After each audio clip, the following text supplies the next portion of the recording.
আমি প্রথমে আজকে যে বিষয়টি বলবো, আমার খুব দুঃখ লাগে। ইদানিং আমাদের পাড়ায় মহল্লায় কিছু নেতা বাইরইছে, এরা বলবে দেখবেন যে ওয়াজ মাহফিল দিয়ে কি হইব, হুজুররাই ঠিক নেই, এই জন্য মানুষ হেদায়েত হয় না। এরকমের বলার মতো কথা বলার মতো লোক আপনাদের এই এলাকায় নাই। কি বলতেছে? কয় হুজুররা ঠিক নেই, এজন্য মানুষ হেদায়েত হয় না। এ কথা যারা বলে তাদের ঈমান চলে যাবে। কারণ হেদায়েতের মালিক কে? আমরা কি হেদায়েতের মালিক? মনোযোগ দেয়া কথা শোনেন। আজকের প্রোগ্রাম আল্লাহ যাকে সামর্থ্য দেয় নাই, আসতে পারে নাই, কিন্তু যাকে আল্লাহ পছন্দ করছে ঢাকার থেকেও নিয়ে আসছে, এমনও পছন্দের বান্দা আল্লাহর আছে না? না, ঠিক এই একবারই পরে বাড়ি মাহফিলের আসে নাই, কারণ আল্লাহ তাকে আসতে দেয় নাই। আবার অনেক দূরের থেকে আসছে, আমি কিছু চেহারা, বেশিরভাগ তো আমি চিনি চেহারাগুলা, অনেক দূরের থেকেও আসছে, এরকম আছে না? হুন্ডা চালায় আসছে। আমার কলিজার ভাইয়েরা, মনোযোগ দিয়া কথাটা শোনেন। হেদায়েত কখনো দুনিয়ার কাউকে আল্লাহ মালিক বানান নাই, এমনকি পৃথিবীর কোনো নবীও তার সন্তানকে হেদায়েত দিতে পারে নাই। হযরত আদম আলাইহিস সালাম, তিনি আবুল বাশার, প্রথম নবী, তিনি তার ছেলে কাবিলকে হেদায়েত দিতে পারে নাই। পারছে? নূহ আলাইহিস সালাম তার ছেলেকে হেদায়েত দিতে পারে নাই। লূত আলাইহিস সালাম যেই মহিলার সাথে ঘর সংসার করছে তাকে হেদায়েত দিতে পারেন নাই, অর্থাৎ লূত আলাইহিস সালাম নিজের বিবিকেও হেদায়েত দিতে পারলেন না। হযরত ইব্রাহিম আলাইহিস সালাম নিজের আব্বাকে আম্মাকে হেদায়েত দিতে পারেন নাই। আপনার আমার নবী জনাবে মুহাম্মদুর রাসূলুল্লাহ সাল্লাল্লাহু আলাইহি ওয়াসাল্লাম নিজের আপন চাচাকে হেদায়েত দিতে পারেন নাই, কারণ নবীরাও হেদায়েতের মালিক নন। হেদায়েতের মালিক কে? আবু তালিব রাসূলকে এত ভালোবাসতো, রাসূলের মুখে লালা নিয়ে নিয়ে পুরা শরীরে লাগায়। আপনারা কি বুঝতেছেন আমার কথা? আমি তো আপনাদের ভাই, আমার মতো আমি বলি, বলেন, পুরা লালা নিয়ে রাসূলের কোথায় লাগায়? পুরা গায়ের মধ্যে লাগাইছে, কিন্তু পায়ের তলায় লাগায় না। বাতিজারে ভালোবাসে। বাতিজার জেলখানায় গেছে, আমিও যাব, শিবে তালিবে ঢুকছে। আপনাদের কাছে জানতে চাই, মুরব্বীরাও জবাব দিবেন, যুবকরাও বলেন, রাসূলকে চাচা কাঁধ থেকে নামায় না, বাতিজার লালা নিয়া সারা শরীরে মাখে, বাতিজারে লোকমা দিয়া খাওয়ায়া দেয়। বাতিজা জেলে গেছে, চাচাও জেলে গেছে।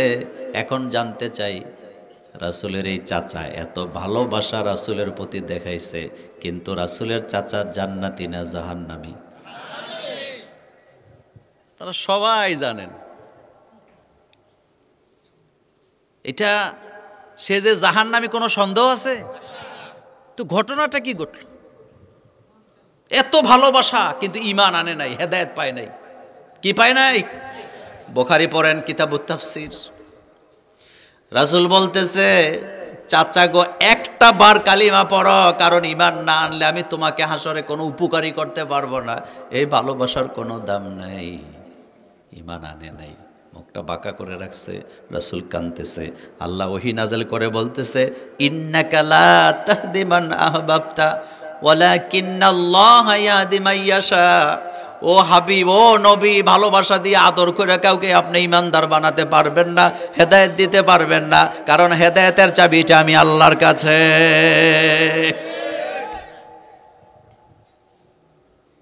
ড্রাইভার আর মালিক যাচ্ছে গাড়ি চালায়া।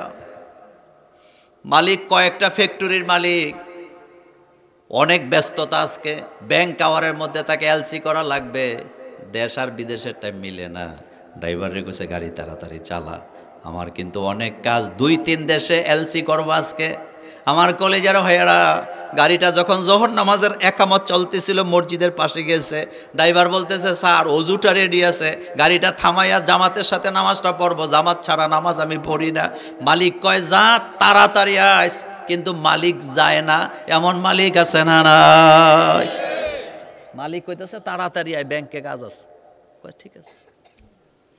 কিন্তু আপনারা বলেন তো, ড্রাইভার যে মসজিদে নামাজ পড়তে গেছে, নামাজের লম্বাটা নিজের ইচ্ছা মতো হবে না, ইমামের ইচ্ছা মতো হবে। ইমাম যদি নামাজ বড় করে আপনি বাধ্য থাকতে। নামাজটা একটু লম্বা হয়েছে, দেরি হয়েছে, আসার পরে চোখ রাঙ্গায়া বলতেছে, ঘটনা কি? বললাম তাড়াতাড়ি আসতে, আসলি না কেন? ড্রাইভার বলতেছে, স্যার একটা কথা বলি, মনে কষ্ট নিয়েন না। কয় কি কথা? কয় স্যার বলেন তো, যেই লোকটাকে আপনি পছন্দ করেন না তারে কি আপনার ঘরে ঢুকতে দেন? উনি রাগ হয়ে আমার ঘরে তো দূরের কথা, আমার দরজায় তো আসতে দেই না। এবার ড্রাইভার বলতেছে, স্যার যেই ঘরের ভিতরে নামাজ পড়তে ঢুকছিলাম এই ঘরের মালিক আল্লাহ।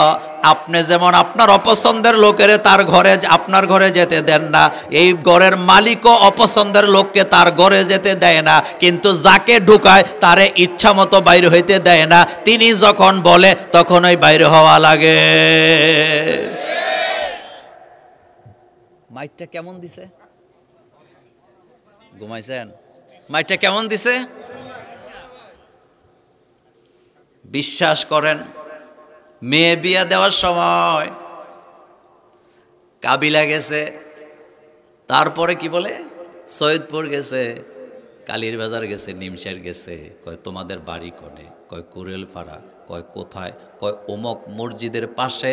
অর্থাৎ মাইয়ারে বিয়া দেওয়ার সময় পরিচয় দেয় আমরা কিন্তু মসজিদওয়ালা বাড়ি, কিন্তু নিজেরা নামাজ পড়ে না, এমন বাটপার আছে না? না, কুমিল্লা গেছে শাসনগাছা, পুলিশ লাইন, মোল্লা নাজিমের সাথে দেখা, মুস্তাক ফৈজির সাথে দেখা। কয় কুরেলপাড়া বাড়ি। আমি তো 2 বার গেছি। কোন বাড়ি? মসজিদওয়ালা বাড়ি, কিন্তু নামাজ পড়ে না। নিজের মর্যাদা বাড়ানোর জন্য কয় মসজিদওয়ালা বাড়ি। এমন লোক আমাদের কুরেলপাড়াতে না। কথা কি বলবো? ছেলে বিয়ে করাইবে, কয় মসজিদওয়ালা বাড়ি। মেয়ে বিয়ে দিবে, মসজিদওয়ালা বাড়ি। ফাজলামি করো। রাসূলের চাচা হেদায়েত পাই না, জাহান্নামে যাবে। মসজিদের চাইতে থেকে দূরে বাড়ি, 5 ওয়াক্ত নামাজ জামাতে পড়ে হাজার হাজার মানুষ পাবেন, কিন্তু মসজিদওয়ালা বাড়ি গম থেকে জাগতে পারে না, কোনোদিন মসজিদে ঢুকে না। সুতরাং এই রকমের মসজিদওয়ালা বাড়ির কোনো দরকার। তাহলে হেদায়েত কে দেয়? আর বলতেছে ওয়াজের দরকার নাই, হুজুররা ঠিক নাই, এজন্য ওয়াজ হয় না। তোর মাথা ঠিক আছে? হেদায়েতের মালিক কে? বিশ্বাস করেন, আপনাদের খতিব সাহেব যদি হেদায়েতের মালিক হইতো, এই এলাকায় একজন বেনামাজি খুঁজে পাওয়া যেত না। আর আমি মোল্লা নাজিম যদি হেদায়েতের মালিক হইতাম, খালেদা হাসিনারে বোরকা পরায়া ঘুরাইতাম। আমি প্রথম কাজটাই করতাম, এই 2 বেডিরে বোরকা পরাইতাম। যেহেতু আমি মালিক না, আমি এটা পারবো না, এটার একান্ত মালিক কে? আল্লাহ পাক। আর এই ওয়াজ আমাদেরকে শিখাইছে কে? ওয়াইজহুন্না উদউ ইলা সাবিলি রাব্বিকা বিল হিকমা ওয়াল মাউইজাতিল হাসানা। মাউইজা। আল্লাহ যেন আমাদেরকে হেদায়েত দান করেন, আমরা বলি আমিন। আর জোরে বলি আমিন। তাহলে হেদায়েত চাইতে হবে কার কাছে? বিরত হইয়েন না, মসজিদ থেকে দূরে থাইকেন না। আপনি মাহফিলে আসেন নাই, খুব অহংকার করতেছেন, আল্লাহ আপনাকে আনে নাই। আপনি জুমার নামাজের সময় মতো যান নাই, আপনি অহংকার করেন, আল্লাহ আপনাকে ঢুকতে দেয় নাই। যারে আল্লাহ ঢুকতে দিছে ঠিকই আল্লাহর ঘরে ঢুকে গেছে। আল্লাহ রাসূল মক্কা থেকে মদিনায় গেলেন, খেয়াল করেন। রাসূল যখন মক্কা থেকে মদিনায় যাচ্ছেন, দোয়া ইউনুস পড়ে নাই, কিন্তু বিপদে ছিলেন। দোয়াটা ভিন্ন। অকুর রব্বি আদখিলনি মুদখালা সিদকিন ওয়া আখরিজনি মুখরাজা সিদকিন ওয়া জাআললি মিন লাদুনকা সুলতানান নাসিরা। রাসূল তো দোয়া করতে পারতো, আল্লাহ কাফেরেরা লাঠি সোটা নিয়ে ঘুরতেছে, আমারে বাঁচাও না। রাসূল বলতেছে, আল্লাহ খারাপ জায়গা থেকে ভালো জায়গায় নিয়ে যাচ্ছ, তুমি আমাকে সুলতানে নাসির দান করো। সুলতানে নাসিরের বাংলা হলো এমন ক্ষমতা দাও, যেই ক্ষমতা দিয়ে মানুষগুলাকে সোজা পথে উঠায় দেব।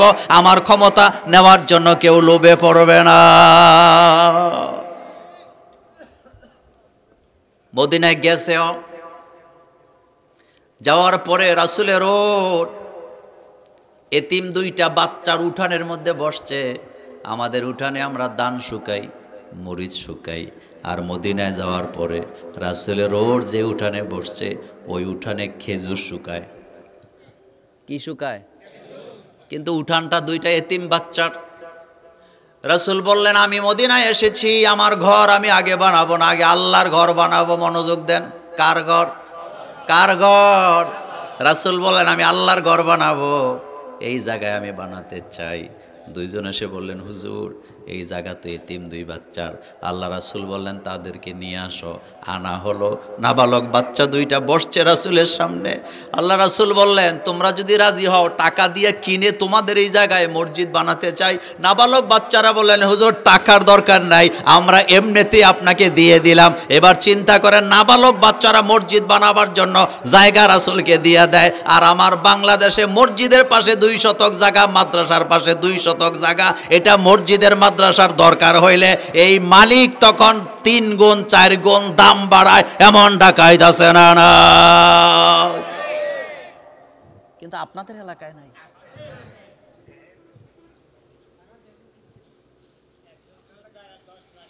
আমার কলিজার ভাইয়েরা, কি মানুষ আমরা, তারা কি মানুষ ছিল। 2 বাচ্চা বলতেছে, হুজুর টাকা পয়সা লাগবে না, নিয়ে যা। আল্লাহ নবী বললেন, না, তোমরা নাবালক, নাবালকদের সাথে এভাবে চুক্তি করা যায় না, আমি ফ্রিতে নেব না। হযরত আবু বকর সিদ্দিক বলেন, হুজুর আমি পুরো জায়গা টাকাটা দিয়ে দিলাম। মদিনার কথা বলছিলাম, রাসূলকে সবাই মেহমান বানাতে চায়, সবাই বলতেছে আমি নেব রাসূলকে, আমি নেব। আল্লাহ রাসূল বললেন, না, তোমরা কারো কথায় আমি আজকে যাব না, আমার উটকে দাঁড়া করাই দিব। আমার ওট যার বাড়িতে যাইয়া পৌঁছবে আজকে তার বাড়ির মেহমান। রাসূলের ভালোবাসা কারে কয় খেয়াল করেন। রাসূল বলেন, আমার উট যেখানে নিয়ে যাবে আমি সেখানে যাব। সবাই আশ্চর্য, কি বলে রাসূল?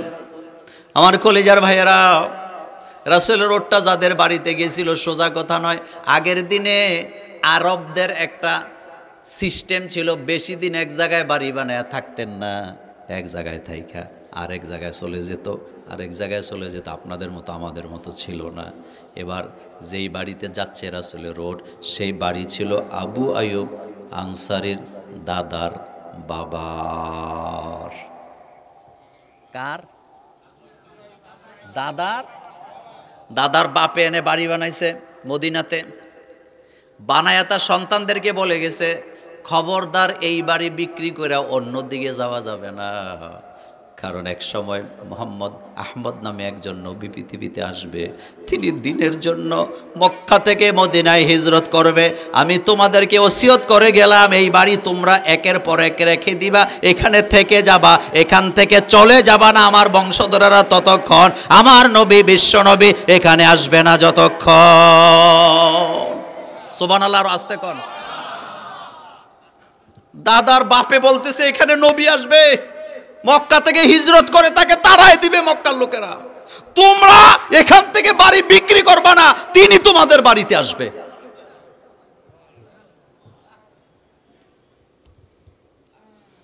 আমার কলিজার ভাইয়েরা,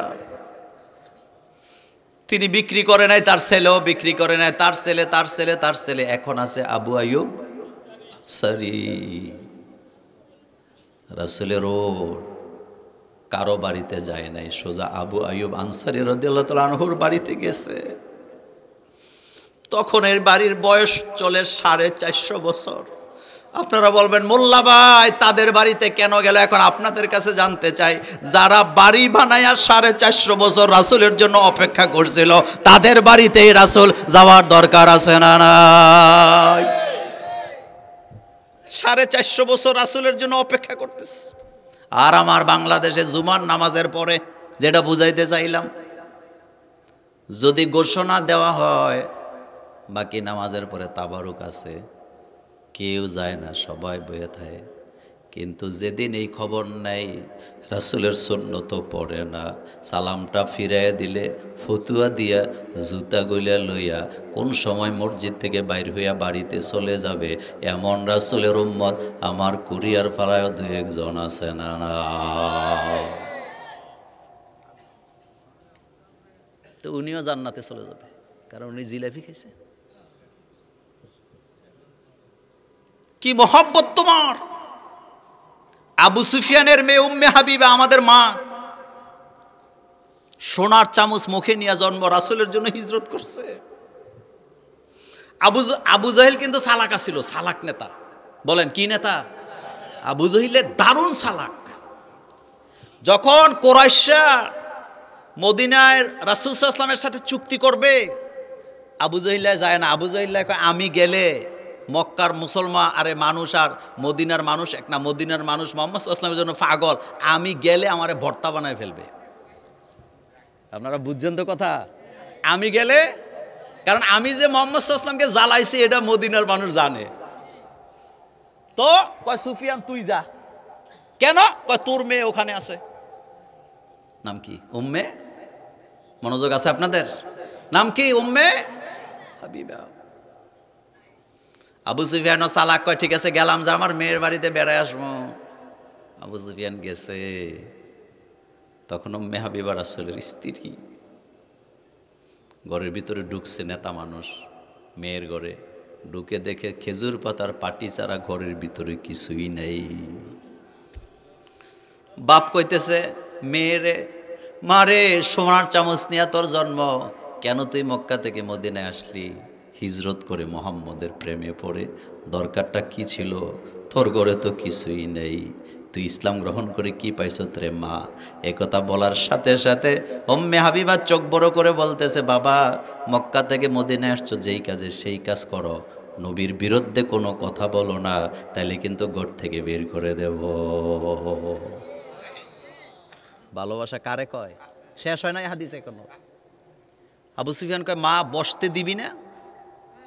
উম্মে হাবিবা এই কথা বলে না যে তোমার জন্য বসার জায়গা এখানে নাই, কারণ যে পার্টিটা বিছানো ছিল এখানে তো বিশ্রাম নিতেন মুহাম্মদুর রাসূলুল্লাহ সাল্লাল্লাহু আলাইহি ওয়াসাল্লাম। তিনি যেখানে বসে এখানে কাউকে বসতে দেওয়া যায় না।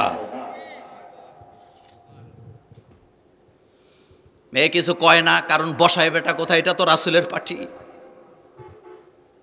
আমার কলেজের ভাইয়েরা, এবার আবু সুফিয়ান মনে মনে কয় মেয়ে তো রাগ করে আছে, অসুবিধা নাই, বিছানো আছে পার্টিতে যে বইলাম। আস্তে আস্তে যাচ্ছে পার্টিতে বসার জন্য। যখন মেয়ে উম্মে হাবিবা দেখছে বাপ যাইতেছে পার্টিতে বসতে, দৌড়াইয়া যাইয়া পার্টি উঠাইয়া বুকের সাথে লাগাই এভাবে ধরে ফেলছে। ধরে বলতেছে হতে পারো তুমি আমার বাবা, কিন্তু আমি আমার নবীকে এত ভালোবাসি, আল্লাহ রাসূলের পার্টি কোনো কাফেরের জন্য ছেড়ে দিতে পারি না। আল্লাহ রাসূলের পার্টি কোনো কাফেরের জন্য ছাড়তে পারি না। আর আমরা নিজের জান বাঁচানোর জন্য রাসূলের দাড়ি কেটে ভাগ্যা যায়। ঠিকটা আসতে কইছেন কেন? এখন তো দাড়ি কেউ রাহে, কেউ ফালায়, কেউ রাখকে ফালায় বাগে, কেউ না রাখকে বাগে। কালকে দেখলাম একটা এত লম্বা দাড়ি রেখে এত বড় চুল করে যে গিতেছে, ভারতে ধরা গেছে বেনাপোলে। এরকম নেতা আছে তো বাংলাদেশে? আচ্ছা বলেন তো, আপনাদের ইতিহাসে জীবনে কোনোদিন শুনছেন খতিব বাগ্যা থাকতে? কথা কর না কেন? প্রিন্সিপাল বাগজে এরকম জীবনে শুনছেন? তো বাগলো কেন? খাচ্যতের দোষ আছে। মুরব্বীরা ঠিক বলে। বলেন কি আছে? গোলামি করার কথা আল্লাহর গোলামি বাদ দিয়ে যখন গভর্নমেন্টের গোলামি করা হয়, আল্লাহ তাকে লাঞ্ছিত অপমানিত করে ছেড়ে দেয়। কই আমরা তো ভাগছি না। আমরা কি ভাগছি? ভয় পাইছিলাম? ভাগবো কেন? ভাগার কোনো কারণই নেই। কারণ কথা বলি কার? আল্লাহ পাকের। আল্লাহ যেন আমাদেরকে হেফাজত করে, আমরা বলি আমিন। রাসূলের ভালোবাসা তো প্রমাণ হবে ততক্ষণ। আমার ভাই যে কথাগুলা বলতেছিলেন কোরআন থেকে, আল্লাহ রাসূল এখানে দিন কায়েমের জন্য রক্ত দিয়েছেন তায়েফে, রক্ত দিয়েছেন উহুদের ময়দানে, আমাকেও দিনের জন্য রক্ত দিতে হবে। তখন বোঝা যাবে আমরা রাসূলকে ভালোবাসি। জিলাফি লইয়া মারামারি লাগে। আমার বাড়ি তো তিতাসে, অনেকে জানেন। আমার গ্রামের মসজিদে জিলাফি লইয়া ঝগড়া লাগিয়া মামলা দিছে। বাড়িতে গেছি, যাওয়ার পরে মেম্বার আইসে, আরো অনেকে আসছে কথা বলার জন্য এমনি। তা আয়সা বলতেছে ভাই এলাকায় তো জিলাফি লইয়া মামলা হয়েছে। তা আমি কইলাম জিলাফি লইয়া আবার মামলা হয় কেমনে? তো বলতেছে যিনি জিলাফি দিতেছিলেন জুমার দিন ওর ছেলের একটা বেশি দিছে। পেছন থেকে আরেকজনে যায় বলছে তোর পোলার একটা বেশি দিলি কেন? এবারে আবার কইছে তোর আব্বার জিলাফি। বাস লাগছে কি মারামারি, এরপরে মামলা। আমরা আচ্ছা বলেন তো রাসূল কি জিলাপি খাওয়াইতে আইছে দুনিয়ায়? কোন জায়গায় আছেন বলেন তো?